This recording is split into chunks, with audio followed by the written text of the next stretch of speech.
Scottish mutant Rain Sinclair has seen it all. Over the years, she's died, been reborn, romanced princes from other worlds, and given birth to a child, only to watch him come to a terrible end.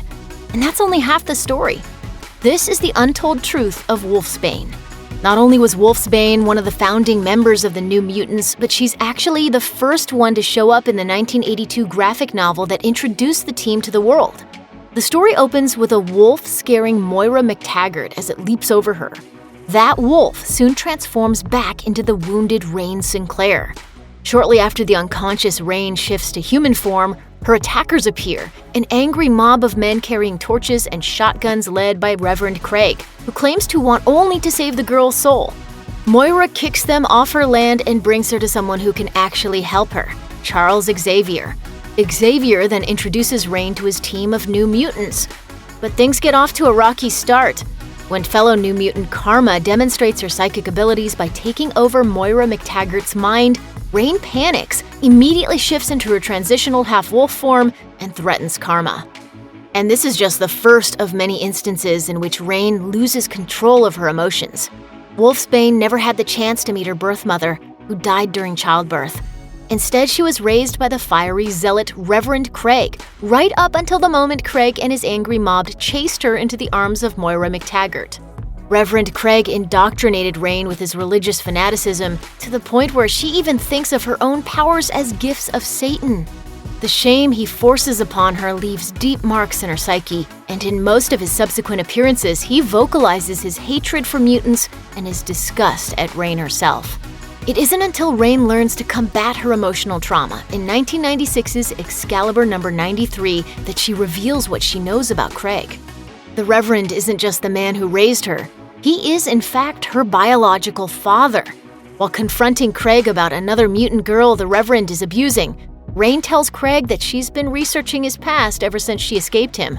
Before he lived in Kinross, Craig had a ministry in Ullapool, where he met Rain's mother, who was a local sex worker and his so-called special project. When this is revealed, Craig collapses in tears, driven to despair at his own hypocrisy. Sadly, however, this isn't the last we see of this particular villain. Rain has carried a few torches over the years, and that's putting it lightly. In fact, she crushes often and crushes hard. And most likely due to the emotional trauma she suffered at Reverend Craig's hands, she doesn't deal with those crushes in the healthiest of ways. Rain harbored a crush for her fellow New Mutant Cypher until the latter was shot and killed by a bullet meant for Rain. Later, she fell for Cannonball so intensely that when she mistakenly thought Mirage had teased her about it, she went wild and attacked her.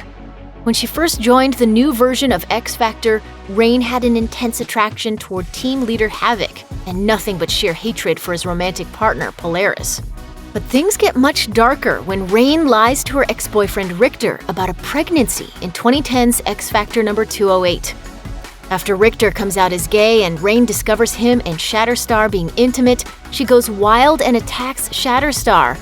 During a lull in the fight, she claims Richter is the father of her baby, in an attempt to keep him away from Shatterstar.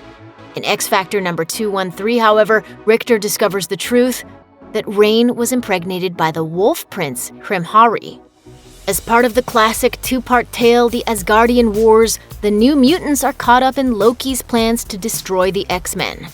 Surprise! Consequently, in 1985's New Mutants Special Edition No. 1 and Uncanny X-Men Annual No. 9, the team is transported away from Earth to the other of the 9 realms. Wolfsbane finds herself in Jotunheim, where she has a brief and passionate affair with Hrimhari, the Wolf Prince of Asgard.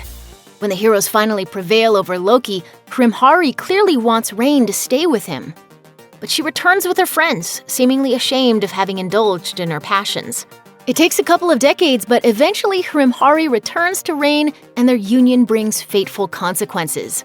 As part of the 2004 line-wide event Avengers Disassembled, Ragnarok arrives and Asgard is destroyed. During those events, Hrimhari is snuffed out along with the rest of the Asgardian gods. Like the gods, however, Hrimhari is reborn on Earth. Though unlike them, he retains his memory of his life before Ragnarok. In 2008's X-Force No. 10, Hrimhari finds Wolfsbane and they resume their affair. Reign conceives a child as a result of their union, and in 2010's X-Force number 23, Hrimhari is forced to sacrifice himself to save Reign and their unborn child. Marvel's X-Factor is one of the rare gems that proves that a reinvention can sometimes be more successful than the original. When the comic premiered in 1986, it revolved around the original X-Men hatching a very strange plan indeed. The team disguises themselves as a mutant hunting business. Their goal is, rather than hunting mutants, to use the calls they receive to find mutants who need help. Ultimately, the concept is discarded and the team members eventually rejoin the X-Men, but the name isn't lost forever. Years later, a new government-sponsored version of X-Factor is formed to help foster trust between mutants and humans. In 1991's X-Factor number 71, Wolfsbane joins Havoc, Polaris, Madrox the Multiple Man, Quicksilver, and Strong Guy for this new version of the team. The team's first volume ended with 1998's X-Factor number 149, but it's enjoyed a number of revivals over the years, most recently in a run that concluded in 2013. Decades after he first appeared, Reign's hateful father, Reverend Craig, reappears and decides to become more than just a dark chapter in Wolfbane's past. He involves himself with an anti-mutant group calling themselves the Purifiers, a decision that eventually leads to his violent death at Wolfsbane's hands. But even though Reign has a reputation for losing control, it's not actually her choice to kill Craig. In 2008's X-Force number 1, Wolfsbane is captured by the Purifiers. While she's their hostage, she's brainwashed as part of a plot to kill the mutant known as Angel. The team doesn't know this when they rescue her, though, and when she wakes up and sees Angel a few issues later, she goes wild and attacks him, ripping off his wings during the assault. In X-Force number 6, Craig attempts to kill Wolfsbane in the same room where Angel's severed wings hang from the ceiling. As he advances on his unwanted daughter, meaning to kill her once and for all, he briefly stands in front of the severed wings, giving him the image of an angel. Reign's brainwashing kicks in, she transforms into her half-wolf form, and Reverend Craig goes to meet his maker. Things go badly for Wolfsbane's son Tyr from the very beginning, and the end of his short life is even more dramatic and tragic than its beginning. Tyr is the son of Reign and the Wolf Prince of Asgard, Hrimhari. Although Hrimhari is forced to sacrifice himself to save Wolfsbane and their unborn child, he leaves his mark on Tyr before his passing. When Tyr is born in 2011's X-Factor number 224, the mystical nature of the child causes him to exit Wolfsbane's body from her mouth. Immediately upon his birth, Tyr's instincts kick in and he kills the mystical Agamemnon, who had helped Reign during her delivery. The death scares Reign enough that she abandons her newborn. He's eventually taken in and raised by Jack Russell, better known as Werewolf by Night. Reign is eventually reunited with her son, who ages more quickly than a human child.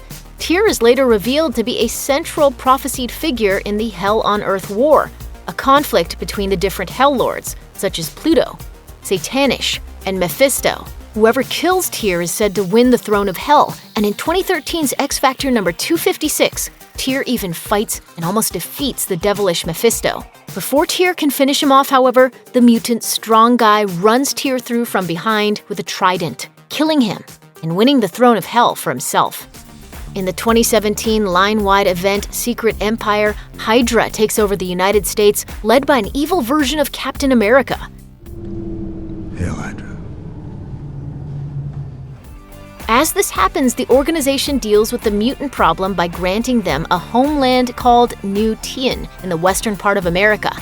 In the tie-in issue X-Men Blue number 7, a team of X-Men confronts agents from New Tien, including Wolfsbane. During the melee, Reign demonstrates an incredible new power. As the X-Men and New Tien agents face off, Wolfsbane locks horns with Hank McCoy. It seems that Beast has Wolfsbane restrained until she suddenly dissipates into what appears to be vapor and reforms as a pack of 5 wolves who surround McCoy. Beast theorizes this is a secondary mutation, an ability that manifested itself later in Reign's development. The volume of Uncanny X-Men that ran from 2018 to 2019 had a fairly high body count, but among all the deaths depicted in the series, none caused as much of a stir or upset fans quite as much as Reign Sinclair's, which takes place in Uncanny X-Men number 17. Her funeral is actually shown before her death, which is told in flashback as Wolverine and Quanon hunt down her killers. As they do this, Kwannon uses her psychic abilities to show Logan what really happened to Rain.